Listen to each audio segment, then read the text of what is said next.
Hello, hello. There we go. Okay. Hey. Thank you.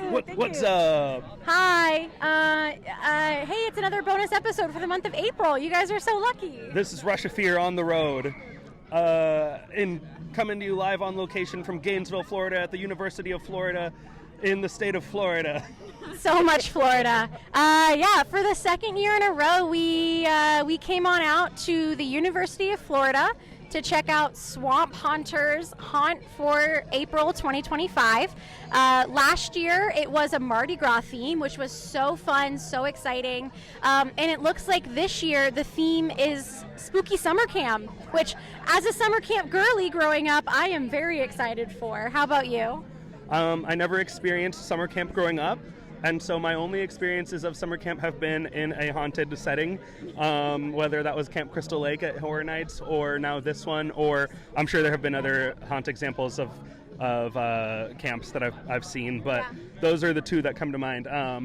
So yeah, I'm excited. It's always a solid theme for a scary, fun time. Yeah. I completely agree. Growing up in summer camp, I mean, it was kind of spooky going to the bathroom late at night. You had to leave your cabin and walk across the fields and go use the outhouse. But happy to be out here again at the University of Florida. We're going to be walking through the house a couple of times, so you guys are going to hear the audio of us going through the house. There is also going to be a video that we do on our social media accounts, and if you guys could support Swamp Haunters in any way possible, that would be awesome.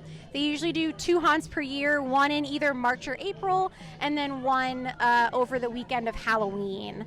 It's all student-led, all student-run, donated, financed. It's a really incredible group of engineering and art and design students. And we're going to be chatting with one of their head, I don't even know what to call her. She's just the head. She's the lady in charge. Her name is Shannon. We chatted with her last year a little bit, along with some of the other creators of Swamp Haunters. But we'll be chatting with her a little bit later after we go through the house. Everything Maddie just said is correct. And I'm excited to see. It was very impressive last year seeing what students, college students had done on their own just because they felt like it, just to see if they could. And it was like very, very impressive. And this one looks from the outside to be more impressive. And also braver in that last year it was under a covered outdoor roof type thing, and this year they are open to the elements. If it pours right now, that whole thing is getting soaked. I know. I'm excited to go through and see what's going on. Yeah. And if you hear a third voice, that's Lindsay. Say hi, Lindsay. Hi, Lindsay. Okay, bye. We are so excited in front of you. You've got a tubular prank planned, and if you're lucky, you'll leave with all your limbs intact. Oh, man. Have a great summer. Bye-bye. Thank you. Oh, Smokey the Bear. Have a great summer. Oh my God, there's smells. He's finally on his way, and master and servant shall be reunited once more. Freedom, freedom, freedom, freedom. Oh, please come in. He's not terribly important. What is it? Do you like my work? Oh, it's fantastic. I really tried to capture the essence of life. Oh. But I'm afraid I've run out of essence, and I was wondering if I could borrow some of yours, an Ooh. eye, a finger, some blood. I don't know if I have any to spare. Oh, please, the nurse will get it for me. Oh, okay. Please, Not a problem. Please. Don't be a stranger. That was so good. Whoa. What kind of achievement did we want today?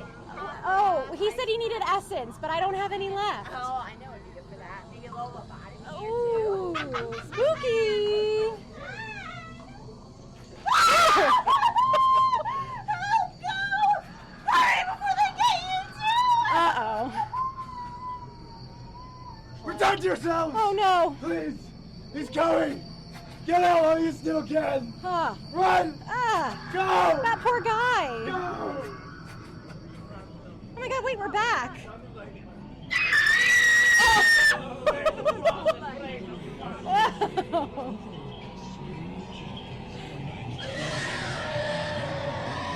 Whoa! That must be the deer of Deer Creek. Oh, good golly. Me neither, actually.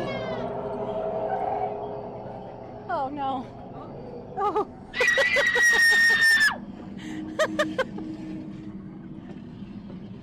The demon! Oh, no. My mind!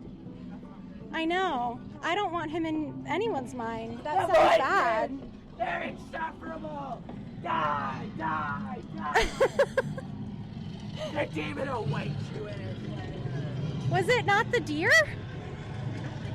Uh-oh. Oh, he's back!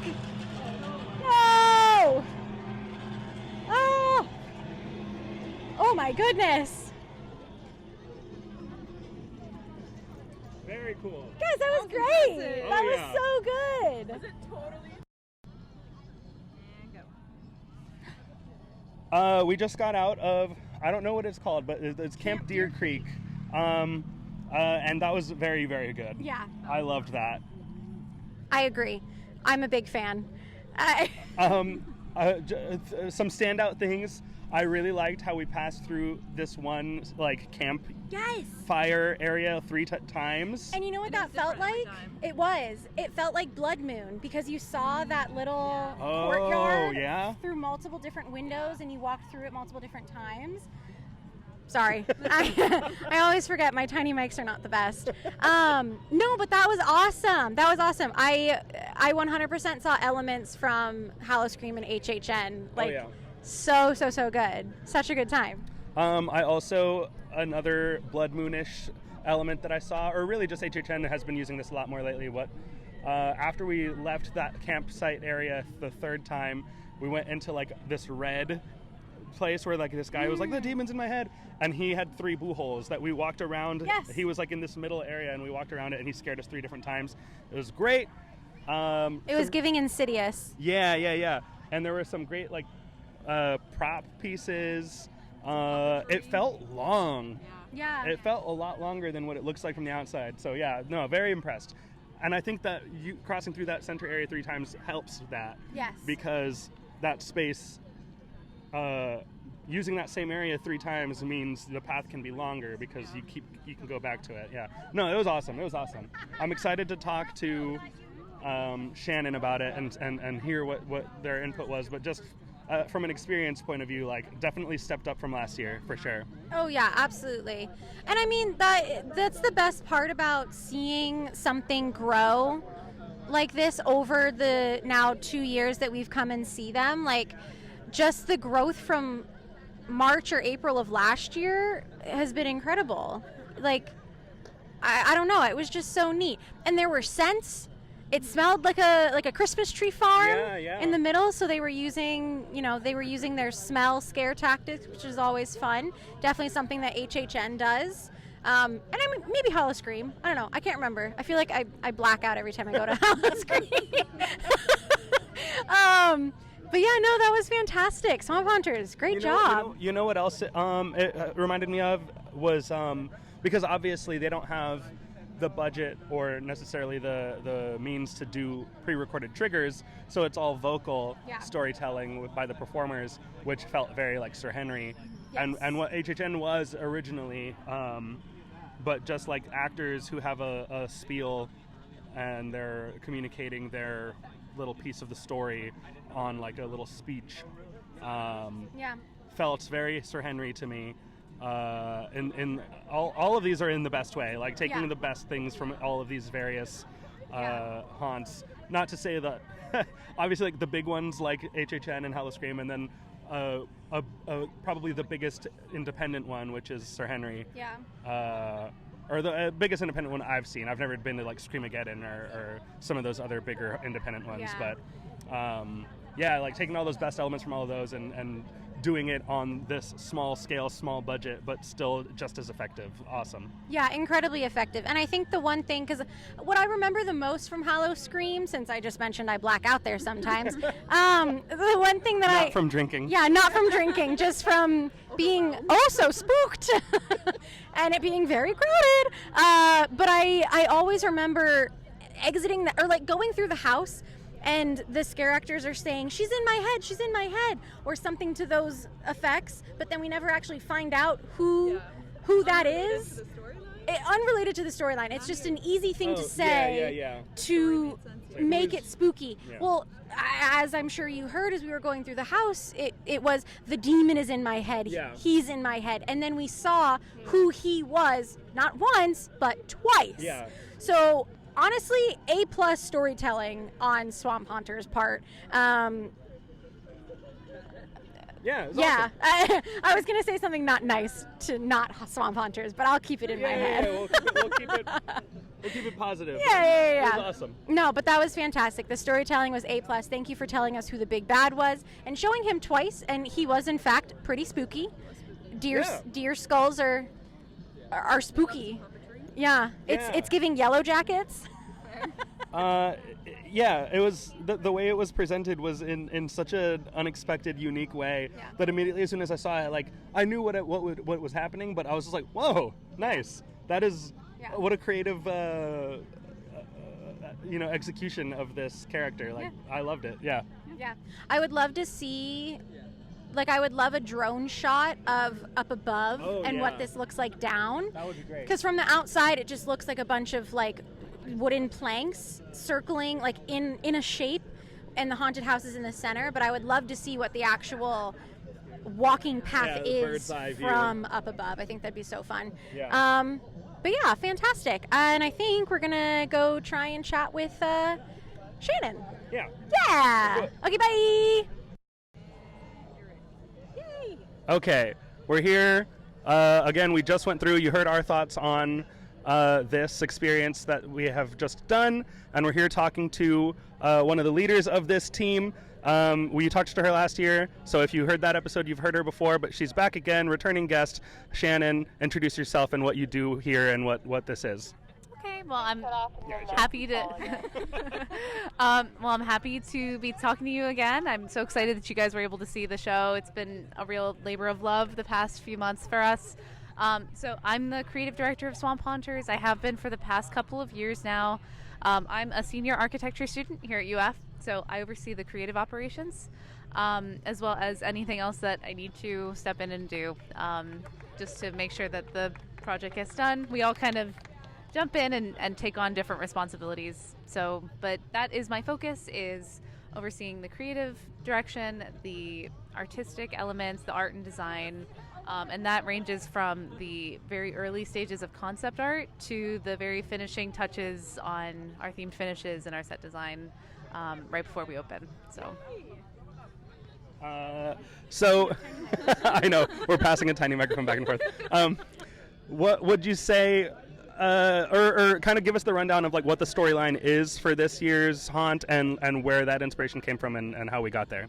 So our haunt this year is a 80s summer camp. We kind of refer to it as stepping into an 80s slasher and kind of experiencing it almost like you're in a movie. And so we took a lot of inspiration from Friday the 13th and from Sleepaway Camp, but then we kind of put our own twist on it. There's not necessarily a slasher or a villain, but there is kind of a paranormal entity or a supernatural thing going on. So it's kind of a twist of what you're hiding from or running from the whole time. So we took a lot of inspiration from that camp, literally and physically, and the camp sense of over-the-top acting and a lot of fun, 80s fun. And I think that has landed a lot better with our community here. A lot of people feel like they can relate to that and they're into that. So it's been great. Yeah. I'm glad to hear you mention Sleepaway Camp, which I think is a movie not a lot of people know. It's one of the craziest movies ever made. And have you seen that movie, Maddie? No, but now it's going to be on our list. On the list. Yeah. We'll do a watch along for the Society of Sleepaway Camp. It's there's no way I can describe why it's so crazy. You just have to see it. It's wild. Okay, so is there an element of this year's haunt that you are like most proud of, or that was like the hardest to pull off? What would you say is like the crown jewel of this experience here? So we've been referring to this year as our creature feature, because this is our first year of having featuring a creature. We have a kind of this was our first time doing creature design, monster design. So that is probably our most exciting new element. Was we had Riley, our operations and compliance director now. She originally was kind of overseeing animated figures. We also had former members like Andrew, our technical director. They are all kind of on the side of building animatronic props and animated things that move and interact. This year we took it in a puppetry direction. So we kind of shifted away from the animatronics and into kind of a wearable puppet. In that it's not necessarily a costume, it's not a person in a costume. There's an added degree of like physicality that comes with having a large scale puppet that you operate, and it's a very different interaction experience. So that has been kind of the fun thing, is making this monster and giving him a physical form. And I can attest that those two creatures in there were cardboard at one point. They were doing compound at one point, because it was very experimental, how to make that. And it was a really fun learning process, both from the art and design and costuming perspective, as well as the how to operate a puppet and how to be a puppeteer. So it was really cool. That's so fun. I love it. Okay. Oh, so fun. I think our overall favorite moment was walking through that little forest courtyard, like multiple different times. That is such an interesting design layout, one that we love most of all from Blood Moon over at HHN from a couple years ago. So can you talk about that a little bit? Because that was such a fun feature of the house that made it feel so much longer than I think the house layout actually is. Mm-hmm.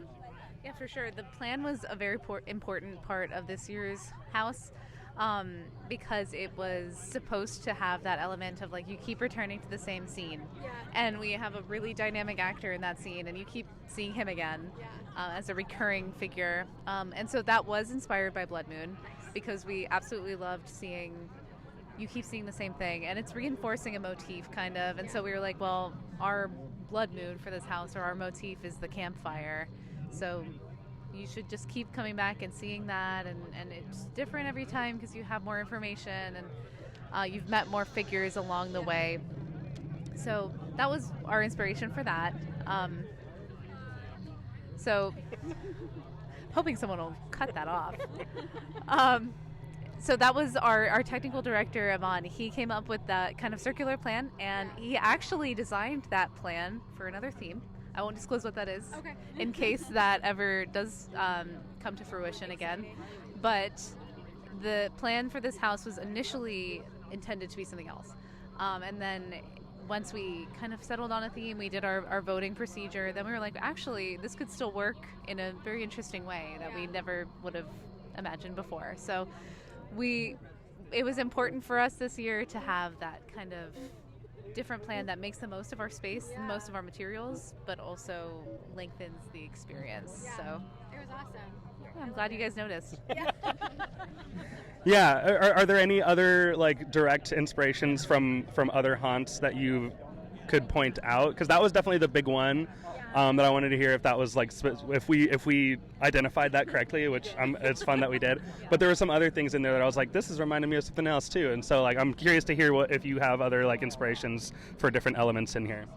I'm trying to think specifically. Truthfully, this house was we pulled from so many different things, from movies to TV to comics. I definitely saw some inspiration coming from Yeti. The most recent Yeti, which is also campground, but also very campy. And we all unanimously love that house for how much fun it is. And so ironically, that was what we were pulling from, was kind of that like Americana summer camp, maybe in New England somewhere, maybe Appalachia somewhere. And there's creatures, but there's that culture around it. So we have the camp store, and you have the counselors, and but other than that, we pulled from a lot of different things. There was something. Okay, good. Tech director to the rescue. Oh no. But besides that, I'm trying to think. I had a thought, and I'm losing it. So, but Yeti was. The scene that was standing out to me was where like one person in the middle of the room and we walked around and they had like 3 different blue holes that they came out of. Oh, that was pulled from Insidious. Yep. See, so a lot of people have. So effective. Yes, we go and we learn every time, and that house scared all of us collectively. I only saw the floor of that house the first time, and I had to actually force myself to look up and be like, where am I? What is this? And that was where our bunk kind of came from, was the curtains, and there's different places you're supposed to be disoriented and not really know where, but the actor does. So that was where that was pulled from. And then for I had the thought back and now it's gone again. There's like an elusive part of this house that I keep trying to remember. But that was mostly, I think, Yeti's thematically, and then Insidious structurally. And then ironically, we tried to do that camp fun. In my mind this whole time, I've been like, oh yeah, we're trying to capture like that fun of Yeti, and it's kind of a comedy horror. But so many people have come to me and said, this is the scariest house you've ever done. Oh. And I was really surprised by that. So ironically, when I felt like we were trying to say, okay, let's do something more fun, people were like, yeah, I was terrified. So that was a fun kind of coincidence. So. All right, and then just to wrap up, I feel obviously you went to HHN this past year. We talked to you a little bit earlier before we were recording. What were your favorites and highlights from this past HHN, and what do you hope to see this upcoming HHN? So, to speak carefully, I really loved Insidious, and I was not expecting to, because I actually haven't seen the movies. Okay. So I was going into it like, this isn't really a movie I'm super connected to, but it was a knockout house. And at first I was trying to be that guy who's bandwagon, everyone loves this house. It was a knockout. The structure of it, the design, it was just the scare design was so great. So that one just, I think, stood out from all the others. And then personally, from my personal taste, I really loved the fact that this year's, I don't know if he was an icon or not, but the punk skeleton, I absolutely love him. He is absolutely my favorite part of last year's kind of event. I did make the entire group go and meet him twice behind Mel's, both times we were there. And I was like, and we had to wait for the specific skeleton I wanted to come out. Yeah. I was tracking him. I wanted that picture. I was not playing. I love the shirt with the leather jacket and everything. That was probably one of my favorite little details. And I know that it was just for that one part of Slaughter with Heavy Metal Hell, but I really love that. I thought it was a lot of fun. For next year? For next year, Any wish list items? Heavy Metal Hell, the house. honestly, I was actually just talking about that earlier today, how I don't know what the realisticness of that is, but I would love a Heavy Metal Hell house. It was so fun. And then in terms of movies, I will just say like a totally nonsensical one because, but I heard someone say something about like, oh, it'd be so cool if like Nosferatu was released at a different time, if there was a Nosferatu house. I love the classic vampire movie. I love classic horror. And so I would love something like that because watching the movie the whole time, all I could think was like, this would make such a beautiful house. Yeah. Wow. So if I could choose anything from this year, that would be a cool kind of random one. Yeah, I think that's great. And then obviously we're not going to ask you to spoil it, but do you already know what your theme for next year's haunt here will be? Truthfully, we do not. We always have houses that we are kind of keeping in the back of our minds, but right now I think that we are kind of at a turning point of like, it could be anything. We decide that in October, Well, actually, no. We really decide that closer to September, and then that house starts getting worked on while we're operating our Halloween event. So that is yet to be seen. We're going to give everyone on our team the summer kind of to mull it over, and everyone comes into the school year with their pitch, and that is where it begins. So I'm excited. I'm really excited to see what everyone comes up with. Awesome. Well, it's great. Thank you for talking to us. It was great. We're going to go back through and experience it again without phones up and really just live in the moment. Maddie, any parting thoughts? No, I think it was fantastic. Big fan of summer camp horror, so. That's great. You guys can experience it like it's the 80s. So no phones. No phones. Yeah, no microphones. Just That's right. living in the moment. And if you haven't seen Hell of a Summer, that's out in theaters now. A lot of fun. Yeah, I did see that. You saw the movie? I didn't see it, but I saw the trailer. I was like, I didn't even know there was a summer camp slasher happening. Yeah. So It matches the vibes exactly, and I think I do recommend that movie. It was great. Or hit, potentially. yeah. Yeah. All right, cool. Thanks again, Shannon, and we'll hopefully we'll talk to you next year. We'll see. Yes. Yeah. Thanks so much.